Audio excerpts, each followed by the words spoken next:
여러분, 가끔 목회를 하다 보면 이런 질문을 들을 때가 있습니다. 목사님, 교회가 무엇입니까? 또 어떻게 하면 교회가 부흥합니까? 또 어떻게 하면 교회의 많은 문제들이 해결될 수 있겠습니까? 여러분, 제가 신학교를 다니고 또 교회에 대해서 공부할 때는요, 이런 이야기들에 대답할 얘기가 정말 많았습니다. 어떻게 하면 교회가 부흥할 수 있는지, 또 교회의 지역적인 상황이나 교인들의 연령들을 잘 구분해서 행사나 예배를 잘 매니지하고 구성해서 교회를 섬기면 교회가 부흥할 수 있고, 또 여러 가지 선교의 방법들을 이야기하면서 이게 참된 교회고 교회의 부흥 방법이다 라고 이야기할 내용이 정말 많았습니다. 그런데 저는 너무 연소한 목회자이지만 목회를 하면 할수록 깨닫게 되는 것이 있는데요, 이 대답이 정말 단순하다라는 겁니다. 대답은 간단합니다. 교회의 본질은 복음이고, 교회의 복음이 서면 교회는 건강하게 서고 교회는 부흥합니다. 네, 이런 이야기를 하면 아멘을 하셔도 괜찮습니다. 네, 다시 한번. 네. 대답은 간단합니다. 교회는 복음이 든든히 서면 온전히 서고 부흥할 수 있습니다. 네. 예. 너무 이렇게 노골적으로 하셔서. 예. 문제는 교회가 그 본질을 지키기가 어렵다라는 것이 문제입니다. 반대로 교회 안에 있는 많은 비본질의 것들이 복음을 가리고 복음을 어렵게 하고 교회를 흔들기 때문에 교회는 늘 문제죠. 교회의 가장 중요한 사명은 복음을 지키는 것이고, 비본질의 것을 거르는 것이 교회의 사명입니다. 교회 안에 있는 비본질의 것들을 어떻게 제거하고 지울 수 있는가가 어쩌면 교회가 본질 가운데 온전히 서는 핵심일 수 있습니다. 복음 아닌 것들이 교회 안에 섞여 있으면 본질은 흐려지고 가려지고 희미해지고, 비본질이 교회를 가득 채우게 되면 교회는 그만큼 위험해지고 위기 가운데 넘어질 수 있는 거죠. 하지만 더 깨끗하고 더 순결하고 더 순수하며 오직 복음만을 붙들고 서게 되면 교회는 자연스럽게 성장할 수밖에 없는 거죠. 순수한 복음, 참된 복음이 교회를 세우고 인도하고 이끌기 때문입니다. 오늘 본문은 바로 그 교회의 본질을 우리에게 다시 한번 분명히 보여주는 말씀이 오늘 본문의 말씀이고요, 그 교회의 본질인 복음이 무엇인지를 아주 짧은 한 구절로 우리에게 가르쳐 주시는 말씀입니다. 이미 많은 분들이 암송하고 계시는 말씀일 텐데, 혹시 자신 있으신 분들께서는 화면을 보지 마시고 암송함으로 다시 한번 오늘 본문을 함께 읽겠습니다. 시작. 하나님이 세상을 이처럼 사랑하사 독생자를 주셨으니 이는 그를 믿는 자마다 멸망하지 아니하고 영생을 얻게 하려 하심이라. 아멘. 복음이 무엇입니까?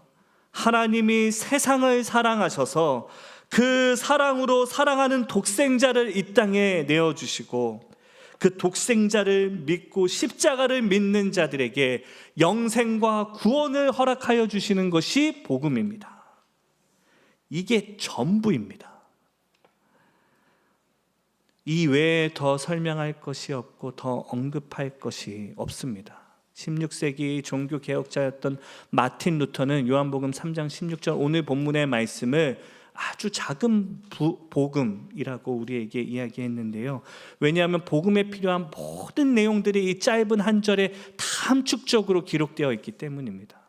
여러분, 우리가 갖고 있는 이 66권의 성경이 복음을 위해서 기록되어 있는 말씀이라면, 복음의 진수가 기록되어 있는 책이라면, 그 복음을 한 줄로 한 말씀으로 집약하여 설명하고 있는 말씀이, 이 66권의 성경을 한 절에 담고 있는 말씀이 오늘 본문의 말씀인 거죠. 복음의 성격과 복음의 내용과 복음의 약속과 복음의 조건을 아주 이 간단한 요절 안에 다 담겨져 있는 겁니다. 그래서 오늘 본문의 말씀은 기독교의 중심이라고도 합니다. 교회가 무엇을 붙들어야 하고 무엇을 바라보며 나아가야 하는지 사명이 담겨져 있는 복음의 말씀이죠. 먼저 오늘 본문은 바로 그 복음에 대해서 우리에게 설명하며 그 시작을 이렇게 설명합니다. 복음이 어떻게 시작되었는가? 바로 하나님께서 세상을 이처럼 사랑하시는 것으로 그 복음이 시작되었다라고 이야기합니다. 여러분, 복음의 시작은 사랑입니다. 하나님께서는 우리를 세상을 사랑하셔서 독생자를 보내시고 우리에게 영생을 허락해 주신 거죠. 여러분, 오늘 본문을 헬라어로 보게 되면 이 예수님께서 이루신 사랑을 의미하는 헬라어 단어는 에가페선이라는 헬라어 단어인데요. 이 단어는 아가페라는 단어에서 유래된 동사입니다. 그런데 이 아가페라는 단어에 담겨져 있는 의미는 한국말로 설명하기는 좀 어렵지만 이런 의미를 담고 있다고 합니다. 과거에도 사랑했고 지금도 사랑하고 앞으로도 사랑할 것이다 라는 의미를 담고 있는 단어입니다. 그러니까 영원한 사랑을 의미하는 거죠. 하나님은 우리를 그렇게 사랑하셨습니다. 영원히 과거에도 지금도 앞으로도 사랑하실 겁니다. 그게 복음이고 복음의 시작입니다. 우리는 보통 사랑을 뭐라고 이야기하냐면 사랑할 만한 대상을 찾아 그 사랑에 합당한, 사람의 자격 조건에 합당한 대우를 하는 것이 사랑이라고 이야기합니다. 그래서 우리는 늘 누구를 찾냐면 사랑을 받을 만한 대상을 찾는 게 우리의 사랑이죠. 누군가가 사랑할 만한 대상이 되어주기를 바라는 것이 사랑이라고 또한 생각합니다. 그래서 우리 자녀들이나 우리의 가족들이나 우리의 친구나 이웃들을 보았을 때에도 사랑할 만하면 사랑하고 사랑할 만한 자격이 보이면 사랑하고 그렇지 않으면 등을 돌리는 것이 세상의 사랑이죠. 그래서 심지어 사람들은요, 사랑을 하고 싶어서 사랑받을 만한 사람들을 찾아 헤매이는 것이 세상의 사랑입니다. 그러나 여러분, 복음은, 예수 그리스도의 사랑은 그렇지가 않습니다. 사랑받을 만한 사람을 찾아 사랑을 주는 것이 예수 그리스도의 십자가의 사랑이 아니라 우리가 이미 죄인 되었을 때에 부족하고 연약한 부분을, 그 사람을 사랑으로 채워가고 완성해 나아가는 것, 그것이 예수님의 진짜 사랑입니다. 여러분, 제가 예전에 우연히 접한 시인데요, 오늘 본문의 말씀을 묵상하다가 문득 이 시가 떠올랐는데 참 오늘 본문의 말씀에 잘 와닿는 시인 것 같아서 제가 여러분에게 이 시 전부를 읽어드리겠습니다. 김춘수 시인이 쓴 꽃이라는 시입니다. 제가 읽어드리겠습니다. 내가 만일 그의 이름을 불러주기 전에는 그는 다만 하나의 몸짓에 지나지 않았다. 내가 그의 이름을 불러주었을 때에 그는 나에게로 와서 꽃이 되었다. 내가 그의 이름을 불러준 것처럼 나의 이 빛깔과 향기에 알맞은 누가 나의 이름을 불러다오. 그에게로 가서 나도 그의 꽃이 되고 싶다. 우리들은 모두 무엇이 되고 싶다. 너는 나에게, 나는 너에게 잊혀지지 않는 하나의 눈짓이 되고 싶다. 여러분, 이 시는요, 아무런 의미 없이 피어있는 길가의 풀과 같은 꽃을 누군가가 다가와 그의 이름을 불러주었을 때에 그 꽃이 나에게 와서 진짜 꽃이 되었다라고 고백합니다. 그러니까 평상시에는 그냥 아무런 의미 없는 길가에 버려져 있는 풀과 같은 존재였지만 그 존재에게 누가 다가와 바라봐주고 사랑의 시선으로 주목해주고 품어주고 그의 이름을 불러주었을 때에 그 길가에 흐드러져 펴있는 버려진 풀과 같은 인생이 꽃이 되고 누군가에게는 사랑이 되고 의미가 되고 목적이 되고 은혜가 될 수 있었던 겁니다. 복음이 그렇습니다, 여러분. 오늘 이 자리에 나와 저와 여러분이 주님 앞에 나와 앉아 예배하고 있지만 어쩌면 우리는 세상 가운데 아무런 의미 없이 길가에 버려져 있는 풀과 같은 존재이지만 그런 우리에게 주님이 다가오셔서 우리의 이름을 불러주시고 너를 사랑한다고 주목해서 바라봐 주시고 우리에게 예수 그리스도를 보내주시고 그 예수 그리스도로 우리를 구원하여 주시는 그 하나님의 복음으로 우리는 성도가 되고 영생을 누리며 주의 자녀가 되는 은혜와 축복을 누릴 수 있게 되는 거죠. 주님의 사랑으로 우리는 복음을 누리고 구원을 누리며 하나님의 자녀가 되는 권세를 누리게 되는 겁니다. 그러나 여러분, 오늘 본문에서 더 감격이 되고 눈물이 되는 것은 무엇이냐면 오늘 이 시를 지은 이 시인이 뭐라고 이야기합니까? 누가 나도 그와 같이 나의 빛깔과 향기에 알맞은 이름을 불러달라고 고백합니다. 왜냐하면 나도 누군가에게 의미 있는 꽃이 되고 싶기 때문에, 나도 누군가에게 꽃이 되고 싶은, 사랑받는 존재가 되고 싶은 것이 우리들의 마음이기 때문에, 그래서 누가 내 이름을 불러주기를 기다리고 있는 겁니다. 여러분, 그런데요, 정말 사람이 그렇습니다. 제가 목회를 하면 할수록 더 많이 깨닫고 또 겸손해지는 것은 무엇이냐면 바로 사람은 사랑으로 산다라는 걸 목회를 하면 할수록 더 절실히 깨닫게 됩니다. 여러분, 사람은요, 돈으로 살 것 같고 명예로 살 것 같고 욕심으로 살 것 같고 성공으로 살 것 같고 많은 일들을 이루면서 성취하는 것으로 사람이 살 것 같지만 절대 사람이 그렇지가 않습니다. 사람은 사랑으로 삽니다. 여러분, 순수한 어린아이들을 보면 그 어린아이들이 뭘 아는지 모르겠지만 사랑에는 얼마나 민감한지 모릅니다. 태어난 갓난아기가 뭘 알겠습니까? 엄마의 이름을 알겠습니까? 부모가 누구인지를 알겠습니까? 엄마 아빠가 어떤 존재인지를 알겠습니까? 자기가 어떻게 이 세상에 태어났는지를 알겠습니까?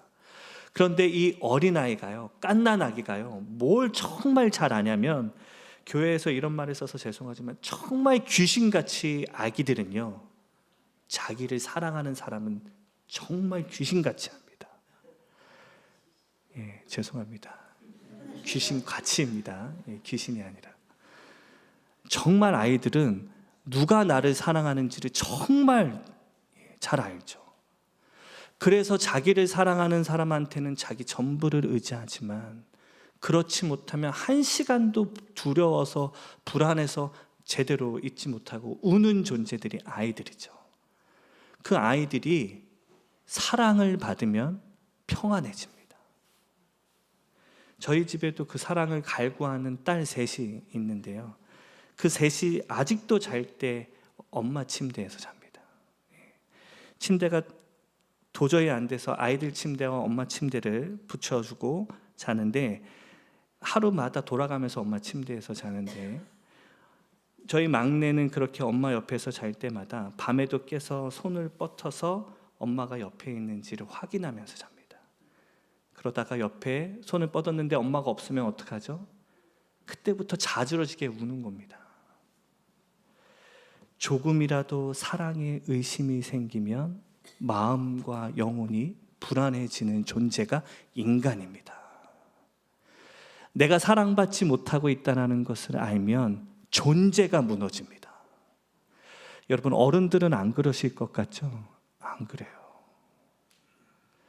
여러분, 제가 신방을 해보면요, 아무런 문제 없는 것 같은 가정들을 신방합니다. 정말 저 가정은 뭐 재정적으로도 충만하고 자녀들도 잘 되고 정말 뭐 부부관계도 너무 좋아 보이고, 그래서 가정을 방문하게 되면 아무런 문제 없을 것 같은 가정도요, 가면 그 가정만의 문제들이 다 있잖아요.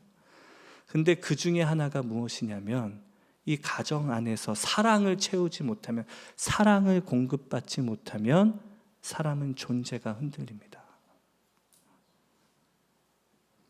사랑의 줄을 잡고 순간순간 사랑할 수밖에 없는 존재가 인간이고, 그 사랑의 줄이 끊어지는 그 순간 존재가 무너지게 되고, 우리는 그래서 예수 그리스도의 그 십자가의 사랑이 없이는 이 세상에서 한순간도 온전히 살아갈 수 없는 자들이 바로 우리들입니다.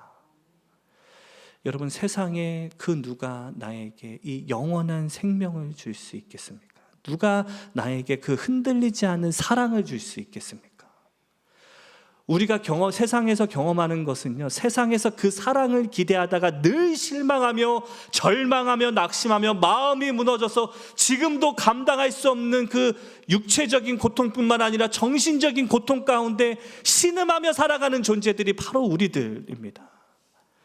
세상에서 성공하고 돈이 많으면, 좋은 배우자와 결혼을 하면 그 사랑이 채워질 것 같았는데 도무지 채워지지 않는 그 마음과 영혼의 헛헛함 때문에 세상 가운데 늘 신음하며 살아가는 존재들이 우리들이죠. 그래서 가는 곳마다 투정을 부리고 말썽을 부립니다. 사랑받고 싶어서, 관심받고 싶어서. 저희 첫째가 동생이 둘이 있는데, 이 첫째가 동생들이 태어날 때마다 성격이 변합니다. 나 혼자 받았던 사랑을 동생과 나눠받는 게 너무 힘들어서, 동생이 태어나면서부터 내 사랑이 쪼개지는 것 같고 나누어지는 것 때문에 세상이 무너지는 경험을 하는 게 어린아이들의 마음이고 심리라고 하지 않습니까? 그래서 이 아이가 둘째가 태어나고 셋째가 태어나면 성격이 바뀌고 엄마 아빠를 대하는 모습이 달라집니다. 여러분, 사람은 그런 존재들입니다. 사랑이 있어야 살고 사랑으로 사는 존재들이죠. 여러분, 그 사랑을 예수 그리스도의 십자가의 복음으로 채우는 저와 여러분이 되기를 주님의 이름으로 간절히 축복합니다. 세상 가운데 헛된 사랑을 의지하지 말고, 우리가 매일매일 보는 드라마 속에서 그 사랑을 채우려고 하지 마시고, 예수 그리스도의 그 복음 안에서 내 마음의 그 빈자리를, 헛헛한 마음을 채우며 살아가는 그 복음으로 충만한 우리 모든 성도님들이 다 되기를 주님의 이름으로 간절히 축복합니다. 여러분, 그리고 오늘 본문의 핵심은 또 다른 핵심이 있는데요, 그것은 무엇이냐면, 그러면 우리가 어디서 그 사랑을 배우고 채울 수 있겠느냐라는 건데요, 앞서 말씀드린 대로 주님은 예수 그리스도의 십자가로 우리에게 사랑을 가르쳐 주셨습니다. 그래서 여러분, 오늘 본문의 오늘 설교의 제목이 무엇입니까? 주보를 다시 한번 보시면 오늘 설교의 제목이 뭐라고 되어 있냐면, 우리 제목을 함께 읽겠습니다. 시작. 십자가로 사랑을 배우라입니다. 여러분, 우리는 사랑을요 보통 드라마로 배웁니다. 그리고 연애 소설로 사랑을 배우죠. 그 내가 사랑할 만한 사람을 열심히 평생토록 찾다가 결혼 정년기가 되었을 때 그 사람이 이 사람이구나 알고 결혼을 하고 사랑을 찾지만, 그 사랑 안에서 늘 실망할 수밖에 없는 게 우리들의 삶이죠. 그러나 오늘 본문에서 하나님은 우리에게 무엇을 통해 사랑을 배우라 라고 말씀하시냐면, 예수 그리스도께서 십자가에서 보여주신 그 구원으로 우리에게 사랑을 배우라 말씀합니다. 우리 다 함께 다시 한번 16절의 말씀을 한 목소리로 읽겠습니다. 시작. 하나님이 세상을 이처럼 사랑하사 독생자를 주셨으니 이는 그를 믿는 자마다 멸망하지 아니하고 영생을 얻게 하려 하심이라. 아멘. 오늘 본문을 보시면 하나님이 우리를 사랑하셔서 그 사랑을 우리에게 어떻게 보여주시고 완성했다라고 이야기합니까? 바로 독생자 우리 구주 예수 그리스도를 저 천국에서 이 땅으로 내려보내시고, 그 주님께서 십자가에서 죽으심으로 우리를 구원하셔서 우리에게 영생을 허락하여 주시는 그 은혜 가운데 구원을 통하여 하나님의 사랑을 배우라고, 기억하라고 우리에게 말씀합니다.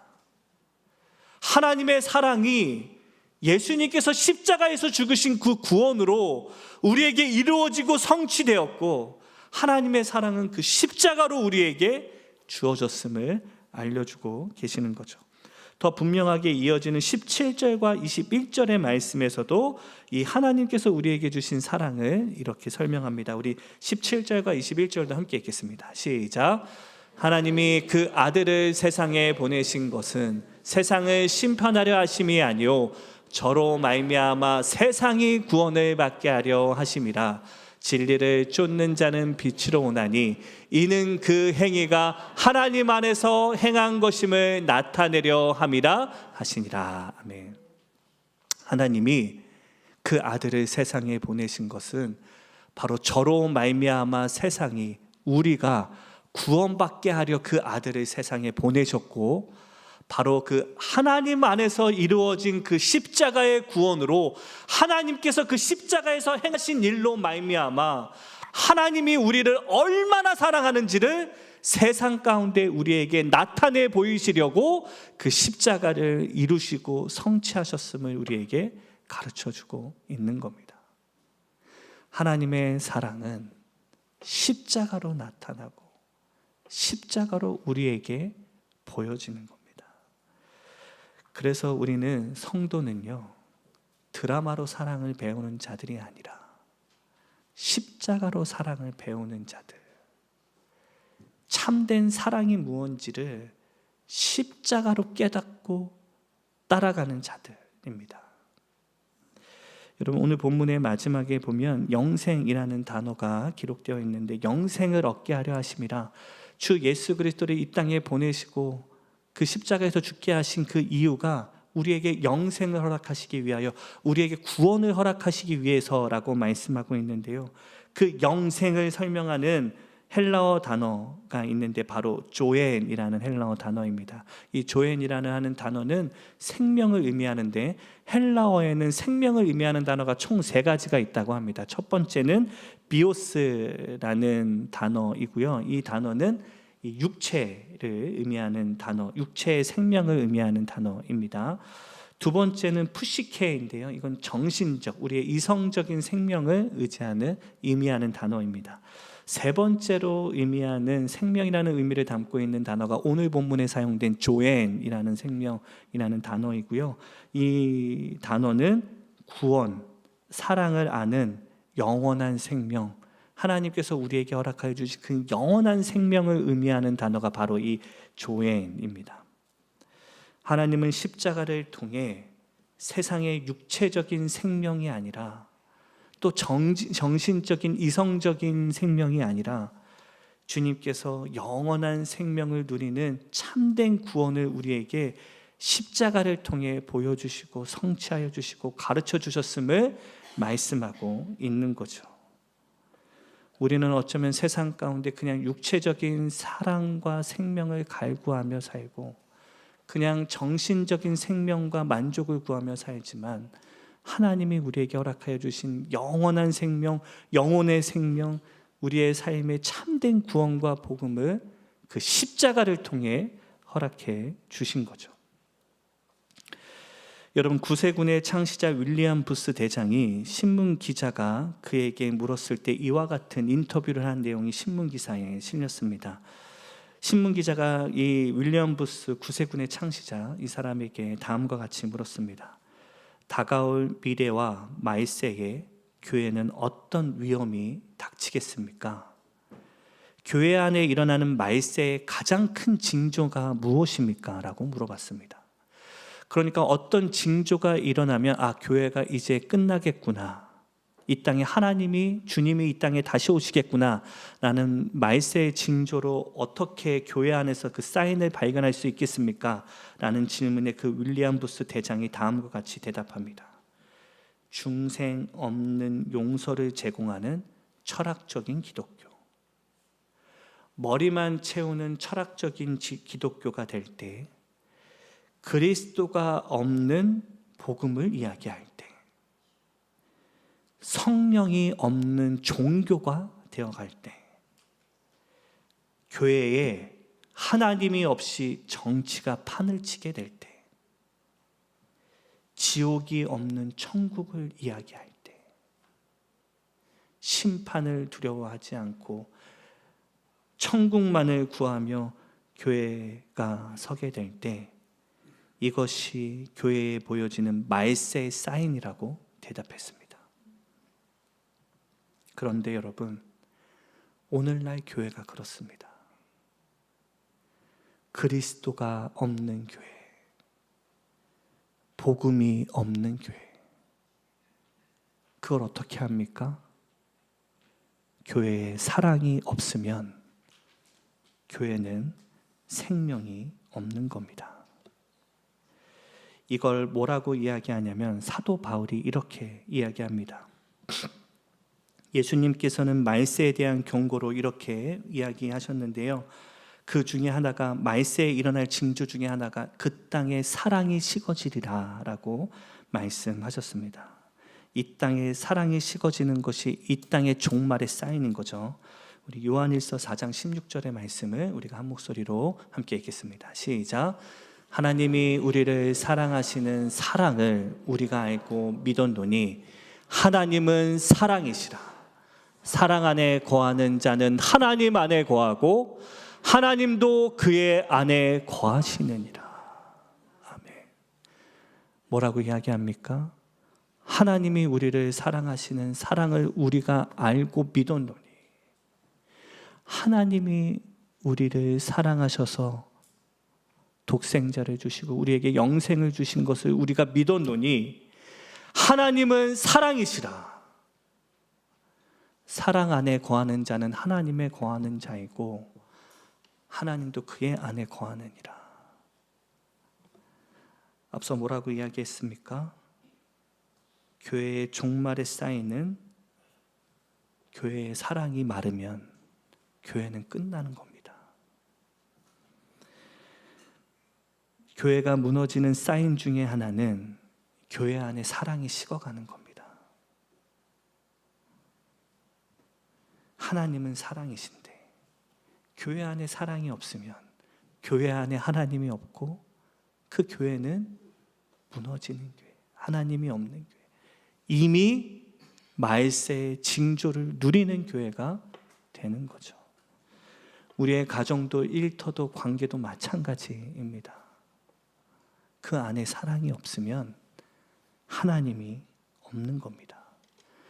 여러분 안에 마음을 돌아보십시오. 우리가 하나님을 예배하는 성전이라고 이야기하지 않습니까? 여러분 안에 사랑이 있습니까? 하나님이 있으십니까? 여러분, 많은 분들께서 기도해 주셔서 정말 많은 염려 속에도 지난 수요일부터 토요일까지 저희 교회 협력 선교지인 과테말라와 또 엘살바도르 선교지 답사를 잘 마치고 돌아올 수 있었습니다. 정말 한순간 한순간이 하나님의 은혜였고, 또 이 미국에 도착하는 그 순간도 하나님의 큰 인도하심이 있었습니다. 제가 나중에 또 기회가 되면 그 간증들을 함께 나누고 싶지만, 오늘은 간략하게 제가 그 선교지에서 깨달았던 하나님이 주신 마음 하나만 함께 나누려고 하는데요. 제가 그 과테말라와 엘살바도르 그 척박한 땅 속에서 사역하고 계시는 우리 선교사님들을 보면서 한 가지 분명하게 깨닫는 도전과 하나님의 말씀이 있었다면, 그것은 바로 그럼에도 불구하고 사랑의 씨앗을 뿌리는 것이 선교구나, 복음이구나 라는 것을 깨달았습니다. 여러분, 제가 정말 짧은 시간이지만 그 짧은 시간 선교지를, 또 선교사님들의 그 사역지를 돌아보면서 정말 얼마나 마음이 아팠는지 모릅니다. 제가 지금 웃으면서 이야기하고 있어서 그렇지, 제가 그 특히 선교지에 있는 선교지를 답사하면서 얼마나 선교사님들의 이야기 가운데 마음이 무너지고 또 제 믿음이 흔들리고 또 제 영혼이 흔들렸는지 모릅니다. 제가 예전에도 단기 선교를 많이 다녀서 사역을 많이 했었는데요. 이번에 답사는 사역을 한 것이 아니라 선교지를 돌면서 상황들이 어떠한지를 답사를 통해 선교사님들의 이야기를 통해 눈으로 보고 오지 않았습니까? 그런데 그렇게 많은 선교지의 상황들을 보면 볼수록 그 선교지가 너무 척박하고 너무 힘들고 눈물이 나고 마음이 무너지니까 제가 제 마음을 추스리기가 너무 힘든 겁니다. 마음이 막막하고 마음이 무너지고 어떻게 이런 곳에서 사역을 하시지? 아니 어떻게 이런 데서 이런 귀한 사역들을, 그러면서 지금 이 유저지 땅에서 사역하면서도 힘들다고 핑계대고 있는 제 모습이 얼마나 한심한지. 매일매일 10시간이 넘도록 차를 타고 돌아다니면서 선교지를 둘러보았는데요, 여러분 그렇게 하루에 10시간씩 넘도록 차에서 이동하면서 선교사님들의 사역을 듣는데 처음에는 그게 은혜가 되고 감격이 되잖아요. 힘들고 어려운 상황에서도 꿋꿋하게 그 선교지를 지키면서 하나님의 부르심의 사명을 지키며 살아가는 선교사님들의 모습이 얼마나 귀하고 은혜가 되고 도전이 됩니까?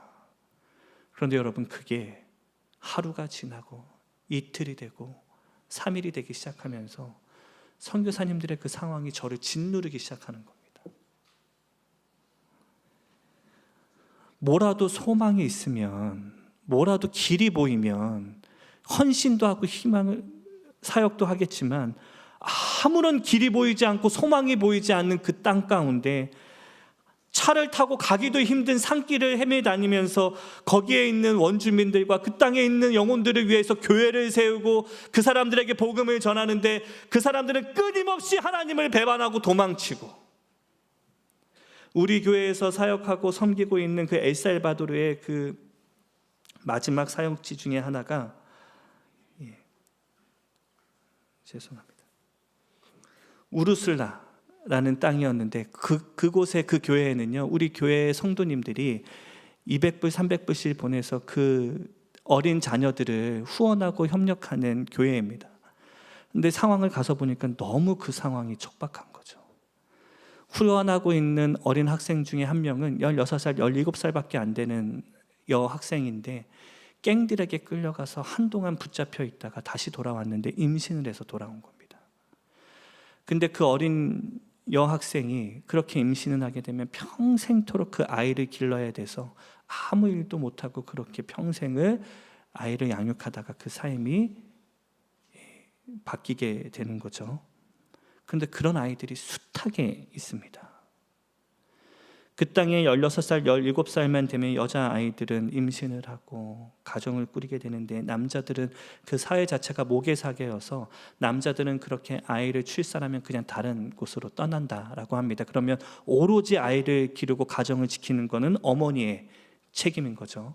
그러면 남자들은 3-4개의 가정을 이루면서 돌아다니면서 사는데 엄마들은 그냥 자기가 출산한 아이들을 지키고 가정을 지키기 위하여 평생을 그 안에 갇혀 살게 되는 거죠.